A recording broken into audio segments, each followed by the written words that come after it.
Gani, everyone. This is Professor Rahh, along with co-host Joe Hembrick from the Conscious Corner, speaking Black Truth. We want to first of all thank each and every one of you that have zoomed in to hear this very serious and very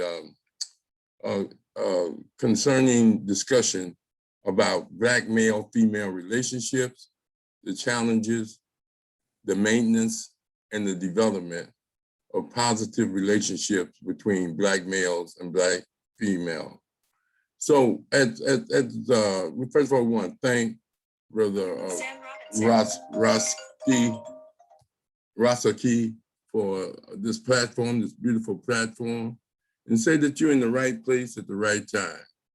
And we know that many of you come in looking for truth. We want to let you know you have found the truth, because today we ain't gonna speak nothing but the truth. So you're in the right place at the right time.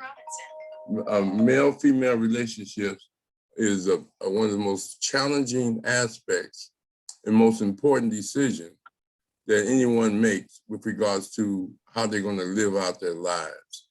And so we wanna discuss some of the problems, some of the challenges, and we also wanna hold up models of positive relationships and discuss how they are successful in their male-female relationship. And male-female relationships extend more beyond just marriage and going together and procreation or having children. Male-female relationships is just male to male, not in the sexual aspect of it, but friends and partners of friends and female to female, how they see each other. Sometimes you ask the question, why are Black men so violent toward each other? And then how come many sisters are sexist toward each other with regards to referring to each other as H's with O's with H's and H's with B's and things of this nature, and they take on some of the same language. And then those that participate in their own degradation and disfiguration, and their whole concept of beauty and concept of just how to communicate in a principled and ethical way. So we start this discussion off with that. First of all, that Black male-female relationships, there are many challenges, but there are many challenges in every group's relationship with each other. But the measure of how you're getting along with each other, one of the primary instruments and tools by statisticians that is used is how you get along. Are you marrying each other?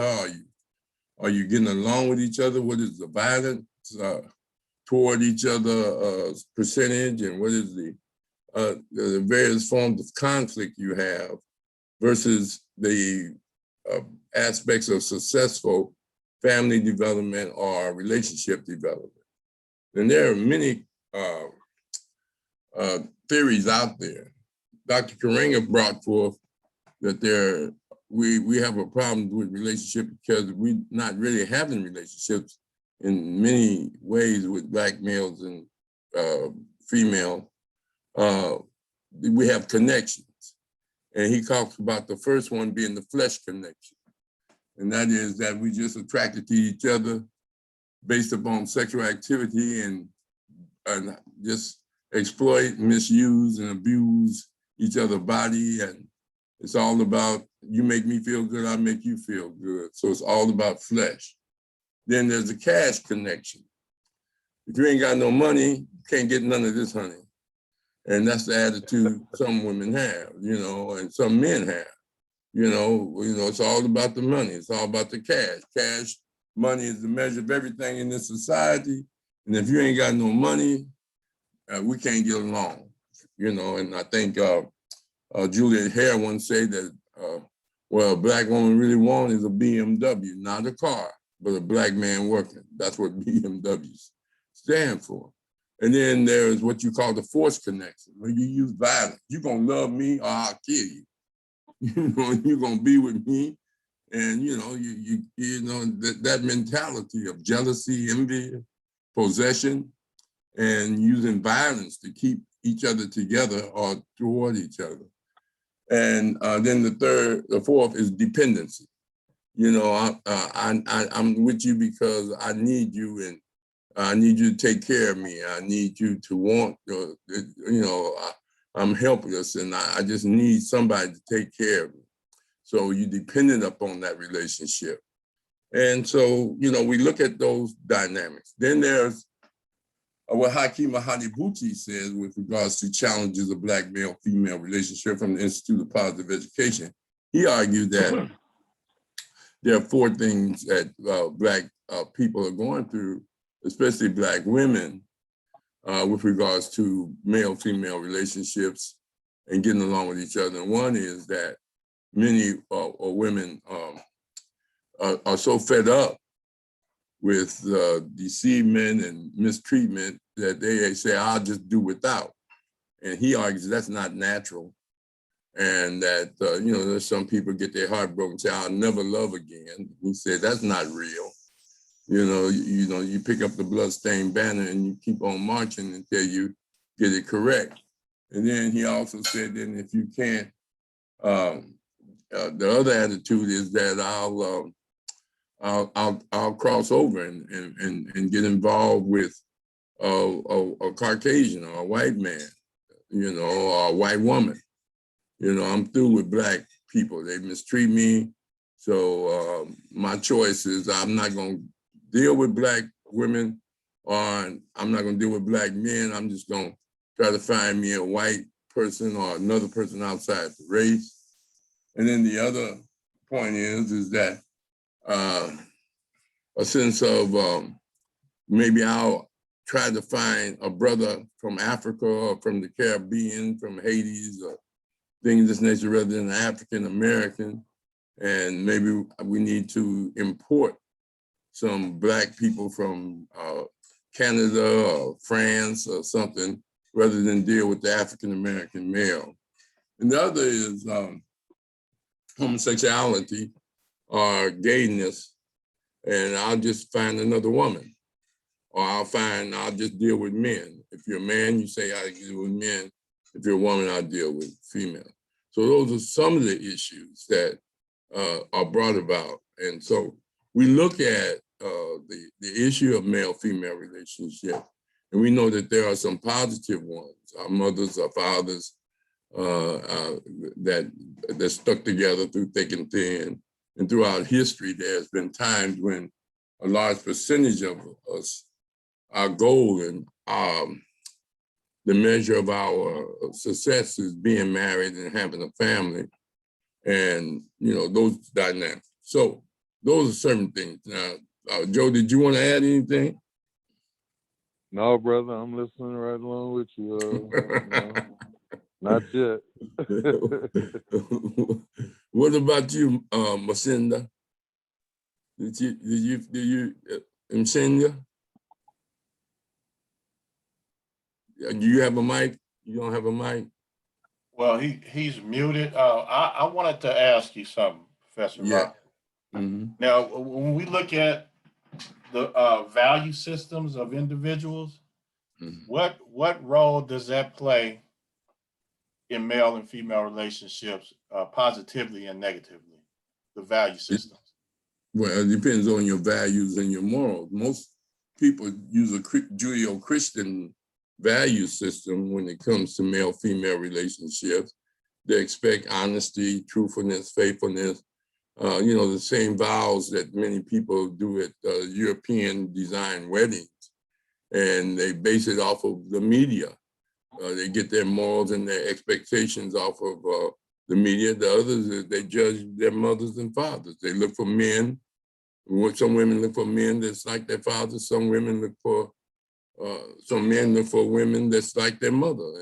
And so you have but when it comes down to morality and ethical behavior, most people just go by the Judeo-Christian ethical aspects of the 10 Commandments, that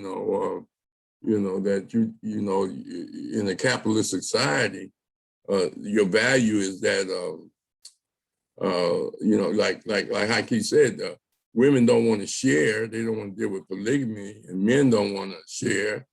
So it's a situation whereas that seemed to be out because a person feel like they have possessions, even if they don't have paper on each other. They feel that their possession. You can get your heart broke or get emotionally devastated by being mistreated by someone you're going with, someone you just started dating. You can get disappointed and dejected because you got rejected. And it causes when you're trying to foster a positive relationship. So those things come into play. But morality and ethics is something that you should work out amongst yourself. You know, that's why they used to call courting. You're holding trial. You want to see what the person is about, see what their morals and ethics is.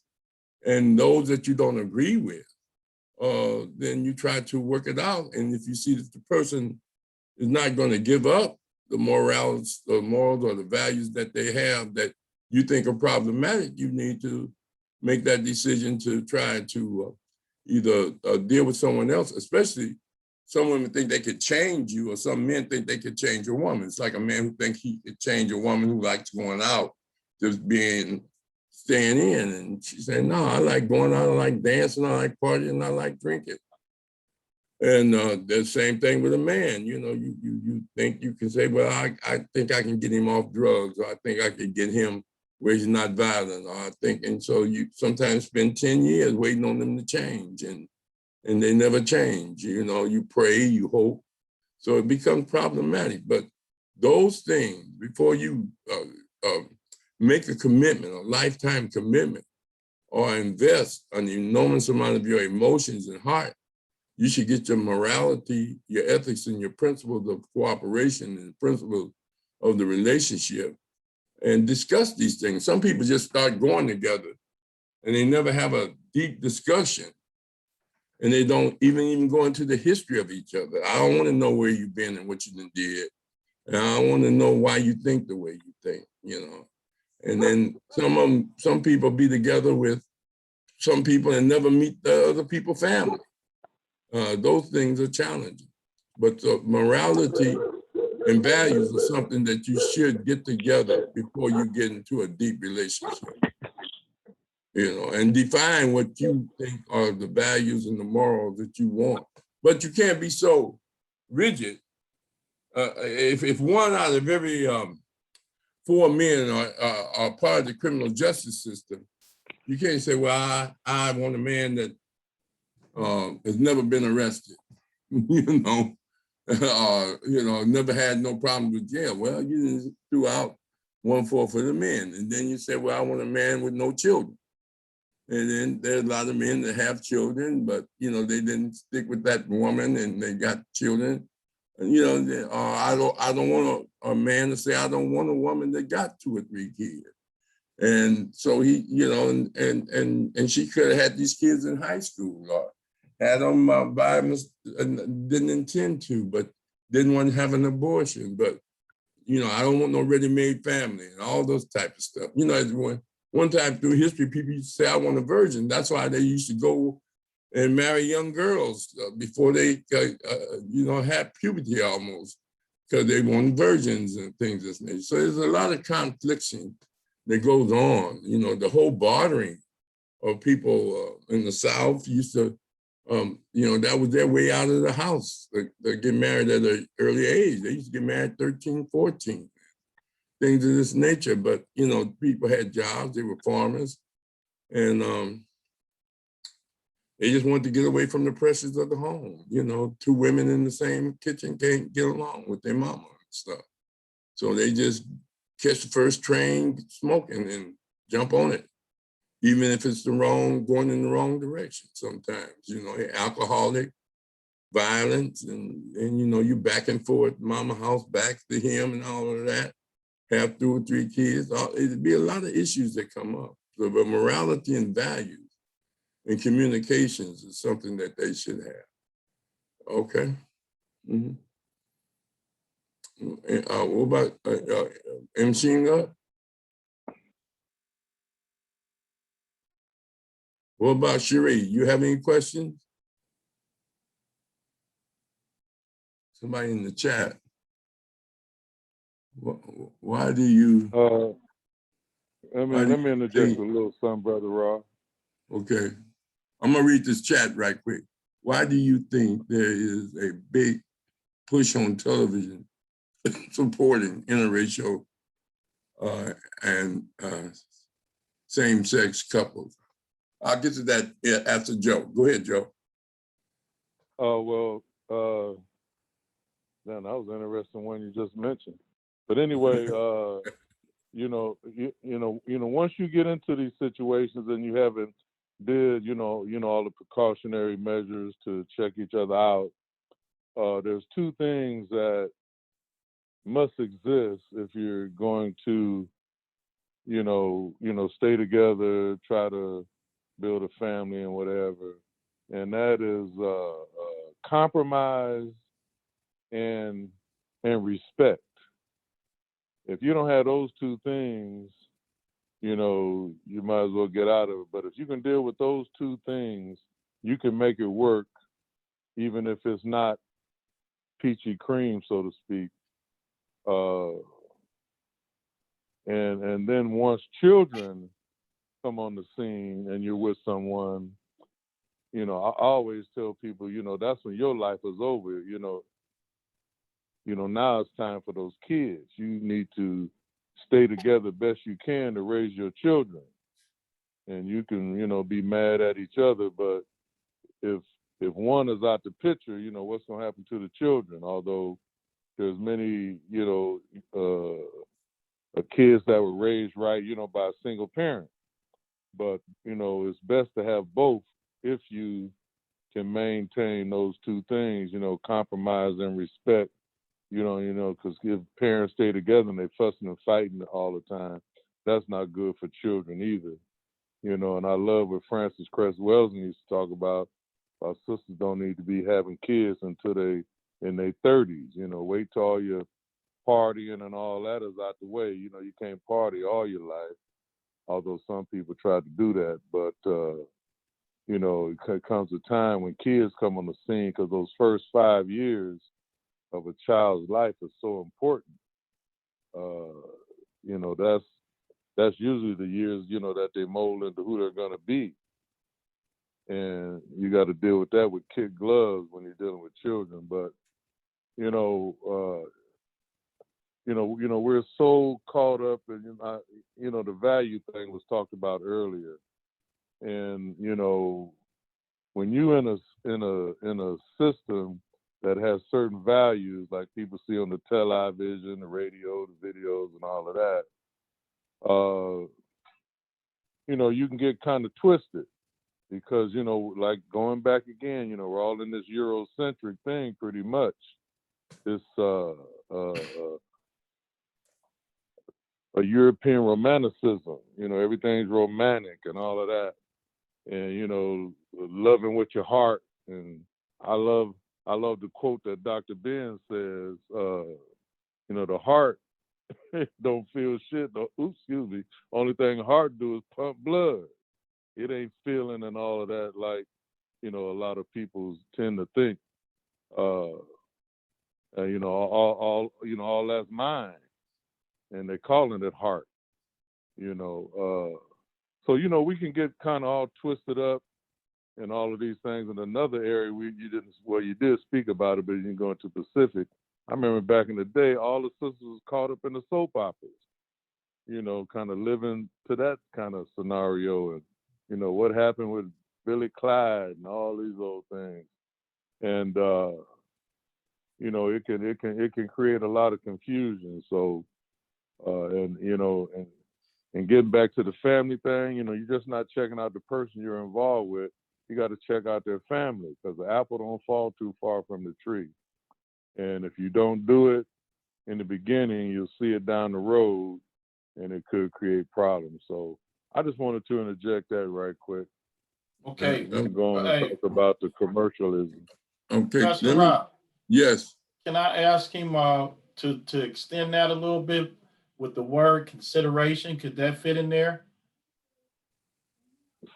With Say the that two again, words, brother. the two words you mentioned, can consideration be fitted in there also? Yeah. Well, I think consideration can be included in compromise. You know, because it's a give and take thing. I know, like at my house, you know, there's certain things the wife does real good, certain things I do good. Like I can't fix nothing, but every time something breaks, she's the one on it. Matter of fact, I done nicknamed her MacGyver. Every time something breaks, I said, MacGyver, get your tools out and get on, because she's good at that. And there's certain things that I'm good at, like the finances and all that for the household. I do that. Certain cleaning things I do better than she does. So like I say, you know, the compromise, you got to give and take. Like who's the one that's best suited, you know, for the task. I don't know if I answered your question, but I think what you talked about is kind of included in the compromise. I got you. All All right, right. thanks. Well, I'm gonna respond to Zakir uh, question. Why do you think there is a big push on television supporting interracial and same-sex couples? Well, there's a book called The Endangered Black Family, Coping with the Unisexualization and Coming Extinction of the Black Race. Extinction of the Black race to extent, you know, because it's a Eurocentric dynamic throughout history, going all the way back to Europe, homosexuality, even though they talk about it in religion like they're against it, but many of the priests are victims of it. I mean, you got multi-million-dollar suits. So the hypocrisy, the morality of not being gay came from other people, not the European.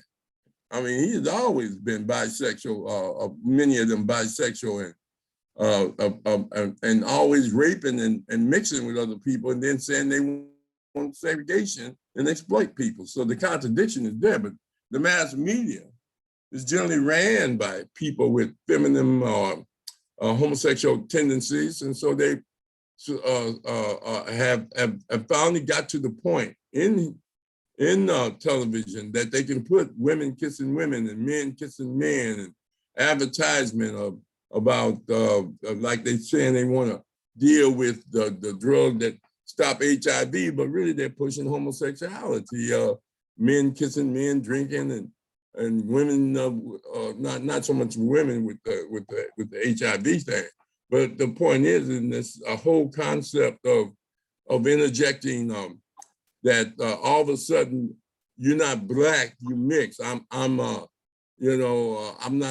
black. Even though at one time, if you had one inkling of black blood, you was considered black. And if you was back in slavery, you'd be on the plantation with everybody else, no matter how light you were, because they traced your lineage through the woman, not through the men.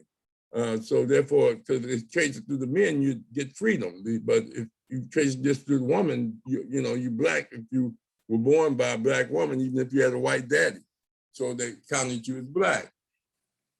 Yeah, there's a big push for that. And but that's why you have to have cultural strength not to let it affect you.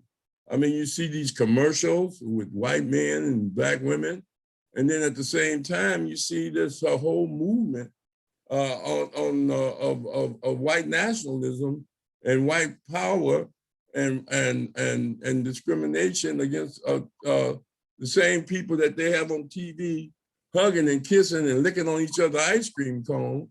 They're trying to stop the black one, the one of color, from voting. The white guy can vote, but his woman can't, being suppressed. So, and you don't see a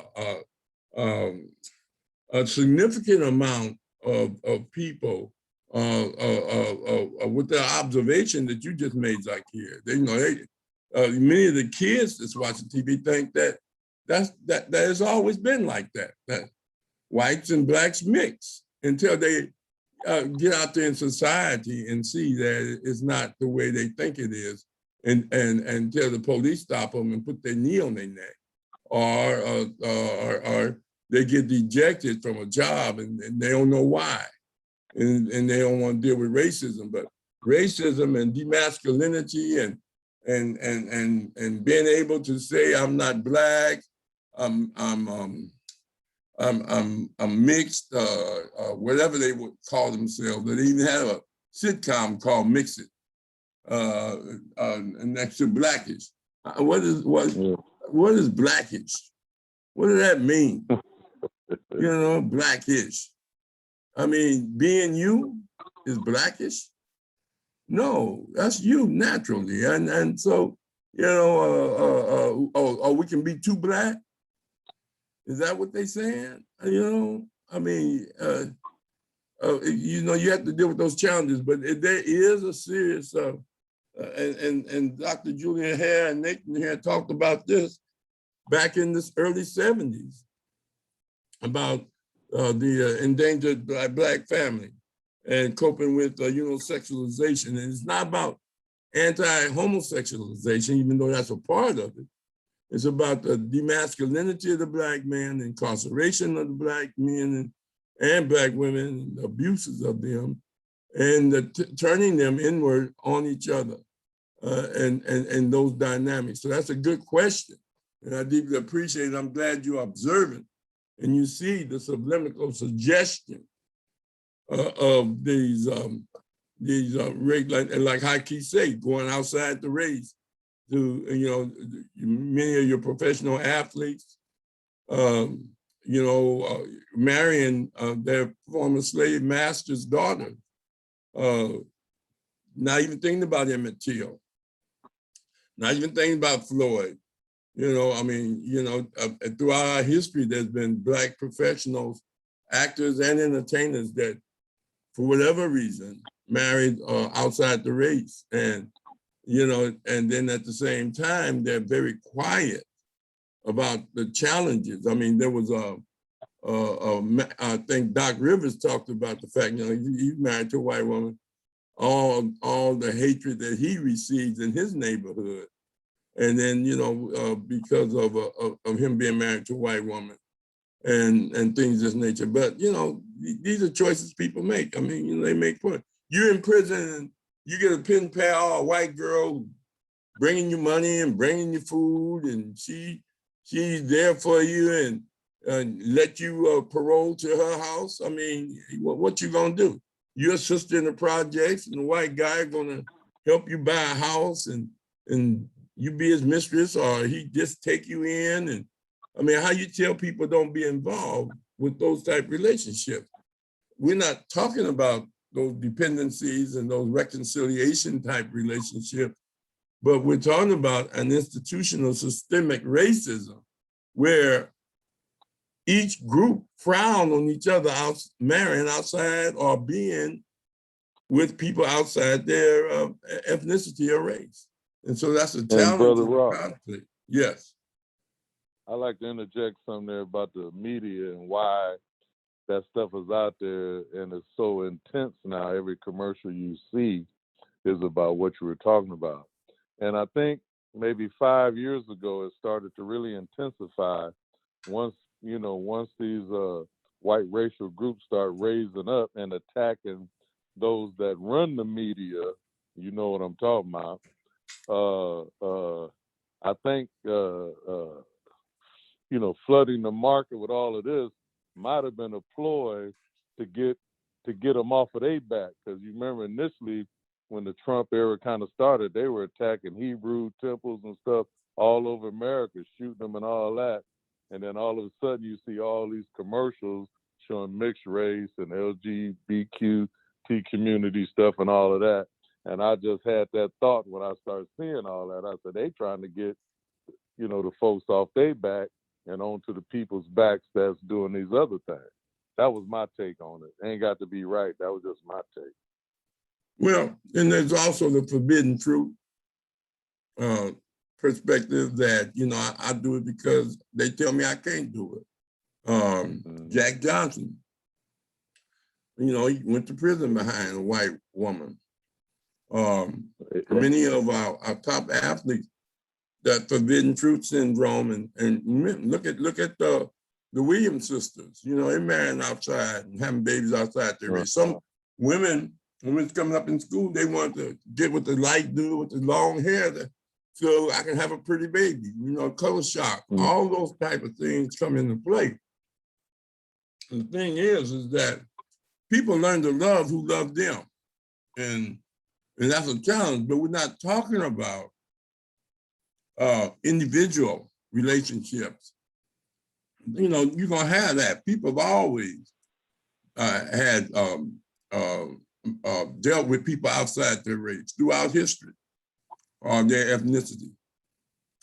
In certain African communities, you can't marry outside your ethnic group. They get, even if it's a Black person, you know, on the continent. Those conflicts have always been there. People seem to try to get around them.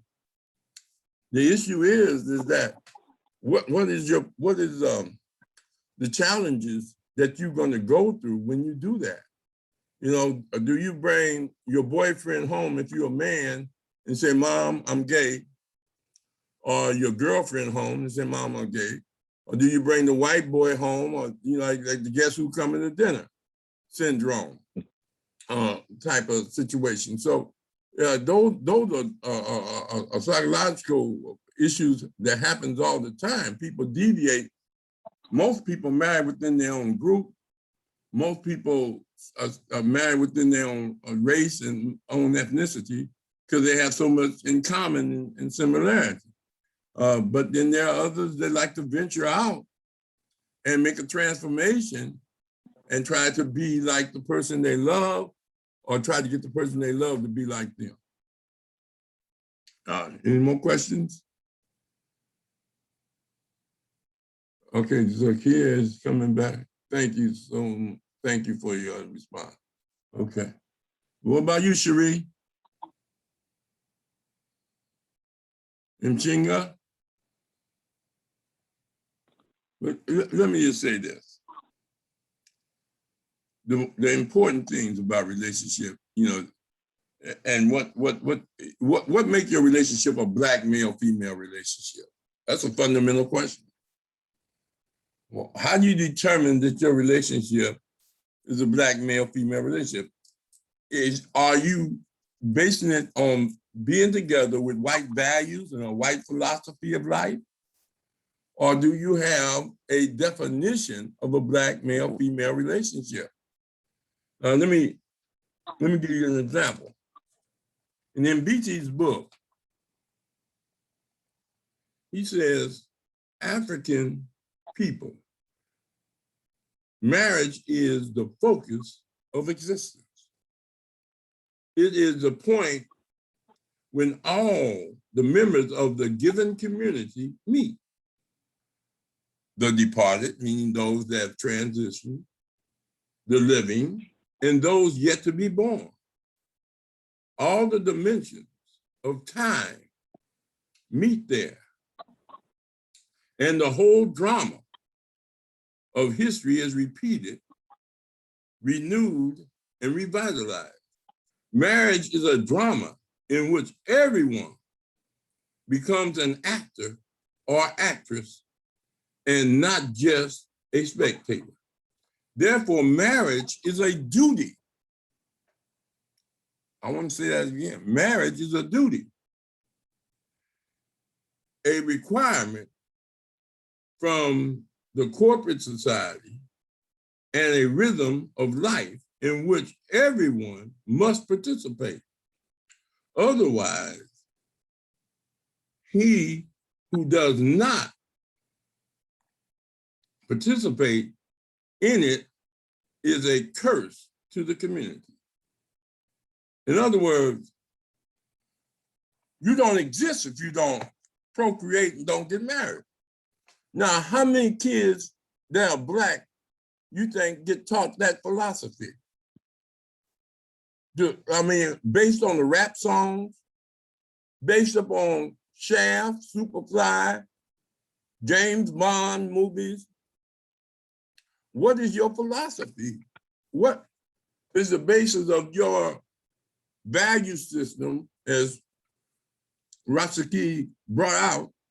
Where did it come from? Why do people throw rice at you? Why do you get married on don, don, don, don, don, don, don? Now some people are adding their own music. But a lot of times your relationships fail because you are trying to put a square peg in a round hole. You're trying to live a white life, and you think that's the basis of male-female relationship. And you're Black, and you have different experiences, different needs, and a whole new different understanding innately, as Joe was pointing out. So succinctly, as Dr. Ben said, your culture dictates the basis of your relationship and your social and institutional dynamics. So if you're not coming from an Afrocentric perspective of getting along, I mean, what is your definition of love? Where did you get that definition? Right. Is it from your mothers, your fathers? Is it from your historical culture going all the way back to how they developed longevity in relationships? And that mating and being a mate superseded marriage, and that it was African people that dealt with longevity in relationships, while the European was beating his woman in the head with a stick and dragging her in a cave and raping her. We had these type of procreational activities, and that's why we built great nations way before Europe was in an icebox. Egypt, Ethiopia, building lifestyles and relationships and having queens. Black women were queens and rulers before they started dealing with the Eurocentric dynamic. So my point is that sometimes, you have, look at your culture. I had an African wedding. Now, I ain't against people having religious weddings if they're Christians or if they're Catholic, if they're Muslims. I went to a Muslim wedding, and they do it their way, but I wanted to do it from an Afrocentric perspective. And our whole value was that we had to sit and get our terms together before we make that step. Ain't no such thing as jumping no broom. There's nowhere in history. That's something they got off TV. You can go to Africa today. Where is there a broom jumping? This is something they did. They said they made them do on a plantation. Now, I ain't African, but you see people doing it at their wedding. They get out broom. Why not get some dish pans and some skillets and jump over them? If you're gonna jump over something, my point is that, are you rooted in your culture? And if you're not, that's okay if you start out and you wouldn't, but do you ever reflect on your history? And that's what Joe was talking about when you bring up Dr. Ben, that your heart just pump blood. You love with your mind. And that's what people said, man, get out of my head, get out of my, you're making me think about you all the time. You're messing my mind up. That's what people used to say. So that dynamic of cultural apparatus, the further you get away from your culture and your ethnicity and the values created through your experiences that are there, that sometimes you have to put them together like a puzzle. And sometimes the pieces don't fit, and you got to keep working and looking through that pile until you find the piece that fits into the puzzle piece. And then, because people that's together for longevity is because they want to be together. When you want to be together, you put up with each other you sacrifice, as Joe was pointing out, you be considerate, and you don't let little things bother you. And you be faithful, you be committed. And as Joe said, you know, like Dr. Frances Cress Welsing said, she don't believe men should have sex until they're in their 20s and don't have no kids until they're in their 30s. Well, I think that's a little extreme. I think that you should have them when you're ready, and that how you're going to raise them is more important when you have them, and your participation in raising them and commitment. But that can't be the basis of you staying together with your wife or your husband because you got kids. That could be one of the reasons, but the main reason is that you have a deep appreciation for each other and a deep respect, and you have chosen to grow old with that person in a monogamous relationship.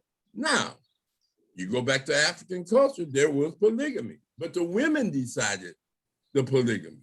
They often chose your mate, and they shared the room and they took on responsibility. In the book, African Religion and Philosophy by John M. Beatty, he talks about the whole concept of polygamy, polygyny, and the different dynamics and the different ethnic marriages and relationships based on the fact that, you know, the life expectancy of men was so short that they shared.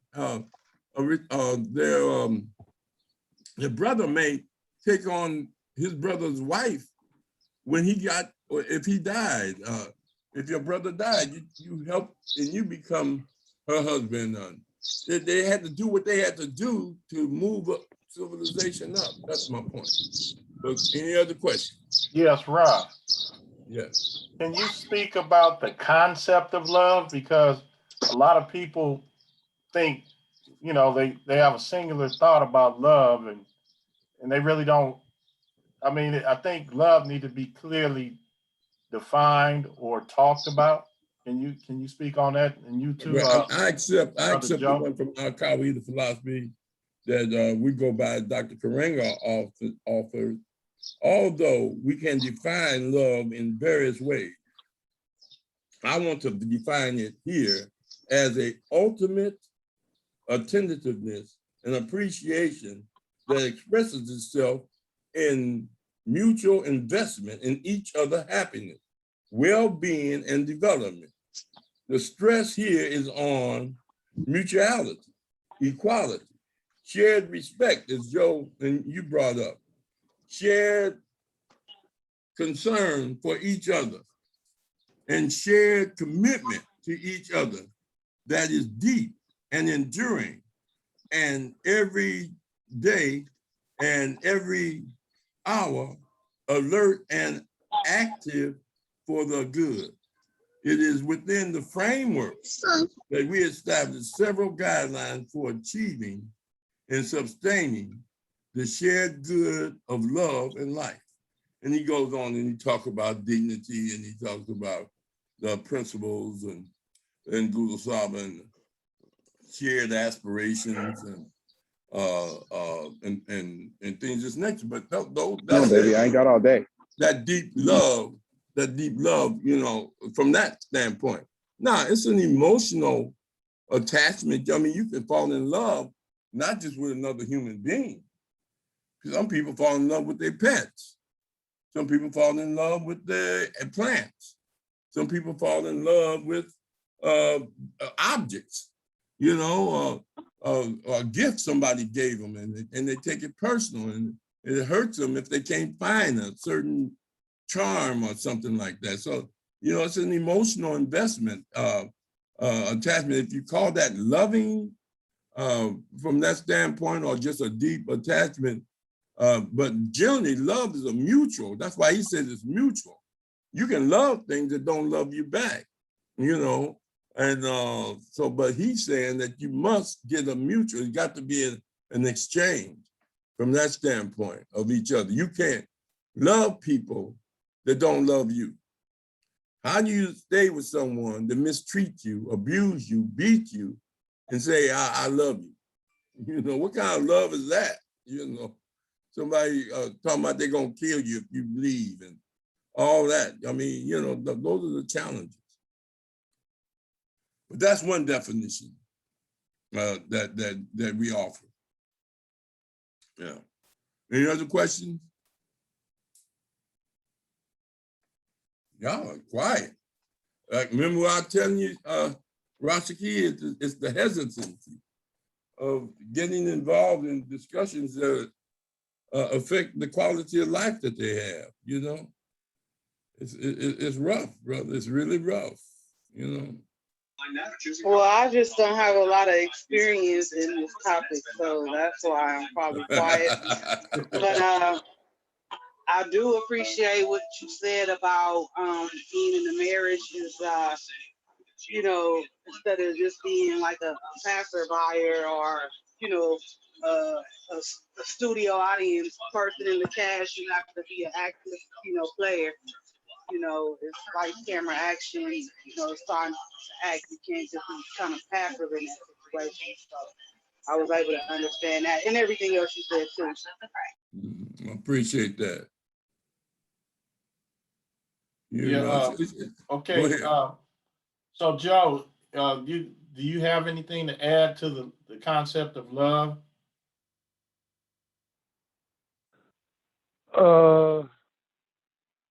I don't, let me see.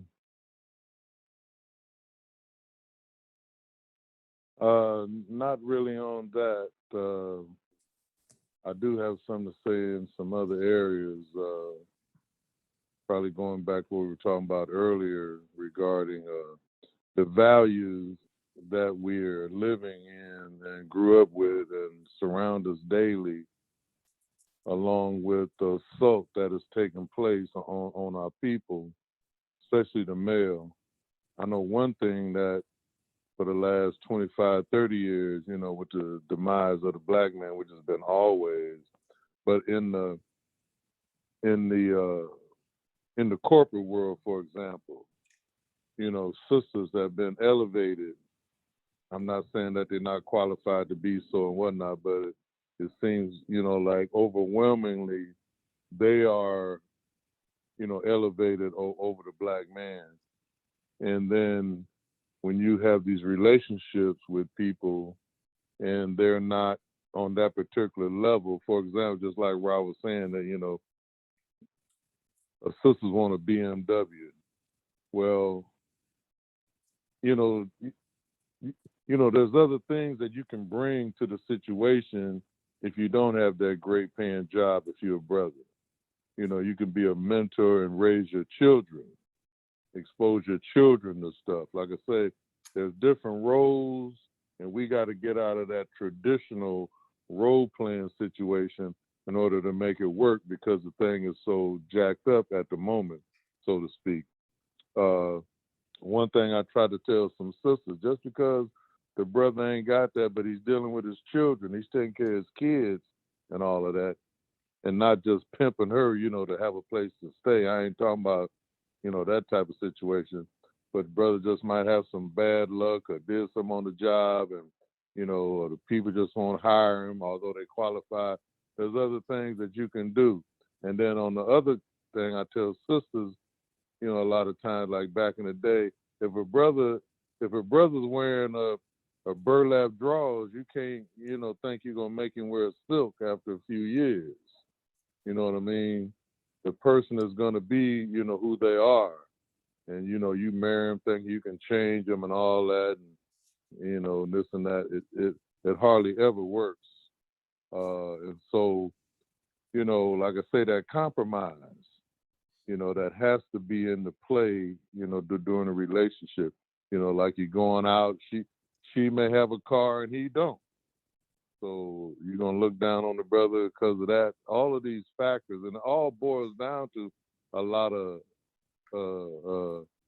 Muscani, what you use this term is materialism. We all caught up, not all of us, but a lot of our people are caught up in this materialistic world thing.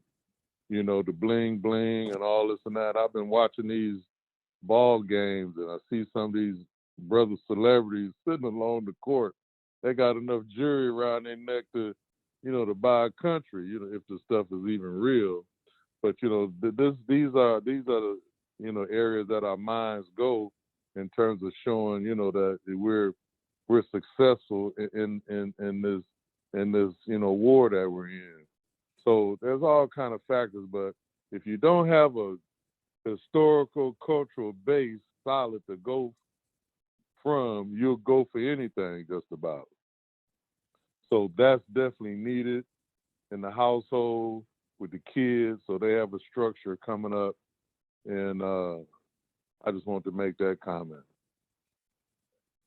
Just to add on to what Joe was saying, it's important that people realize that we've gone from family to households because of the different dynamics. We're going where there are young men being raised in foster homes, and many men and women being raised by single parents, either one man or one woman, and they're not seeing the role of the other individual. If you're raised by your father only, you didn't get a chance to see, and you're a sister, you didn't get a chance to see what a woman's supposed to do. And then if you're a young man and you raised by a sister, you didn't get a chance to see by with a man. And so your values get confused. There are people that say, I want to stay single for the rest of my life so that I can say I'm single so I can just play the field till they get older, and then they realize, well, hey, I may want to live with somebody, but the point is that people change. You can start out with a beautiful relationship, and then for whatever reason, the person changed on you. So you try to invest in a person that you think have enough guardrails around them, parents and philosophy, that they're gonna more likely not gonna change on you. But you never can tell. People start off one way and then they end up. So that's just the luck of the draw. But the point is that prior to you getting deeply involved, you should have standards, you should have expectations.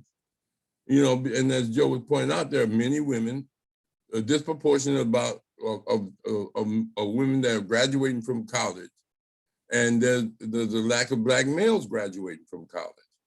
And there are many Black women that are working in corporate offices, and there's no Black males in that corporate office. And so it creates a problem when they get ready to choose a mate. It's very difficult if they're looking for someone to bring something to the table other than I love you. You're looking for someone of equal status. And if you got a degree and the man you got it don't, but at the same time, they don't even have vocational skills, whereas they could be a plumber who make more money than you make as in the corporate world. They can be an electrician. So that sense of ambition and purpose of ambition, why do you want to get yourself together? Do you want to be rich so you can travel around the world and try to screw the world? Or do you want to be rich so that you can raise a family, help your mothers and fathers and their mothers and fathers of your mate, and get old together, and as the Dales would say, always together? But look at the songs that the rappers have brought out that demonize the woman and demonize the man. Look at them on the commercials, pushing alcohol, or may it be Jim Beam or some other form of alcohol. And alcoholism is is just as bad as crackism. And it's a drug, it's just a liquid drug. And you start off sipping, the next thing you know, you're drunk. And so, I mean, you look, I'm not saying there ain't people that can't handle their liquor and drink a cocktail here and there, go out to dinner and things of this nature. But I'm talking about someone that gets drunk all the time. So people change on you. So you try and get those terms together. You want to know the history, and you want to know the goals, and what did that person really want? Not just what they say, what are they preparing to do and in the relationship. And that's a challenge because you got a disproportionate of Black males in prison, another disproportion of them turning into homosexuality as a choice. And bisexuality, they got a whole state down in Georgia where they call them the down low groups, and they don't call it being gay, they just call it a gay experience, getting down low. You have the same thing with gay girls in junior high school, forcing other girls to be gay. They got gay gangs. It's a different thing. So when you're raising your children, you got to let them know your values and what you want, but you got to hope that they are in the world, but don't let the world take them over. And instead of them wanting the world to be like them, they want to be like the world. And if you look at the world through television, as Zakai was bringing up, you'll be confused forever. Any other questions? Well, I guess it's about time, Rashaki.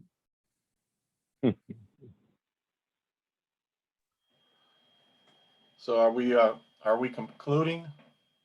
Yeah, there's no more. Wait, let me see. Yeah, people say they don't have any questions at this time. Yeah. Brother Joe? That's, No, I was hoping some questions would come forth, but in conclusion, somebody's on. In conclusion, let me say, our problems with our relationships is not just male and female. It's brother to brother, sister to sister, sister to mama, brother to daddy. All of those things we got to work on. And we got to look at them as not just our problem, but there are problems in every group have those same problems. Other groups kill each other and destroy each other also. But what we're trying to do is manage our problems, try to develop a sense of purpose in life. Back in the 60s, your manhood was based upon you raising a family. That's how they measure your manhood. Can you take care of a wife and children and get out there and make a way out of nowhere? And women were raised to take care of children and to really take care of a household. But you got people with no skills in each area. You got males that don't realize the value of a relationship and think that, hey, I need you to mother me, not be my woman, just take care of me like my mama did, I'm just gonna sit on the TV and watch sports, and you got a lot of confusion out there. And you sisters, you got to work on raising your sons, and really, sometimes your first child is your man. You know what I mean? As far as getting them to see the importance of maturity and responsibility, because of the dynamics of, as Job had brought out, what the Black male is going through, and what Dr. Julia Hare and Nathan Hare talked about, the sexualization and extinction of the Black family as an endangered issue.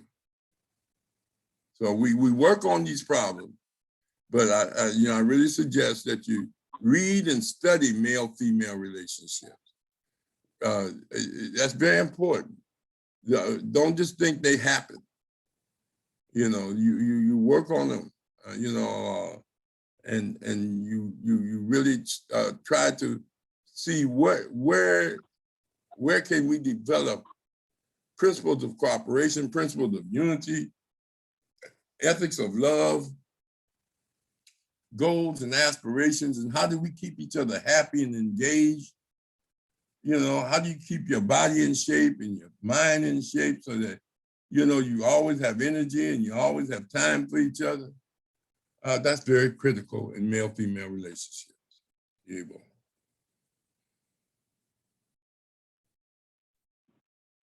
So we're gonna bring it to a close, and we want to thank each and every one of you for your engagement, like here, Sister Sherry, and Brother Rashaki for this beautiful platform. And next time we're going to be dealing with the challenges of educating our children. Should we go to private schools? Should we go to chartered schools? Should we support those aspects? And the challenge of public education, which we have experts in, that are teachers, and dealing with the various challenges of the transformation of education and commercialization of education. So we're going to try to have brother principals, a couple principals on at the next show, and I'll give them names to brother for it to be posted. Okay. So on Wednesday, June the 23rd, 2 days from now, we have Brother CJ Moore again, and he's going to discuss his book. I'm going to have questions for him and quotes from the book that he's going to discuss. So that should be pretty good. Got a good, real big response from the first Conscious Corner show with Professor Rahh and Joe Hembrick. So, all right, Rahh, any last words, Brother Joe? No, brother. Peace. Yeah, I think everything's beautiful, and thanks again. Thank you. Appreciate you guys. Really do. All right. Conscious Corner. Each one teach one. Yeah.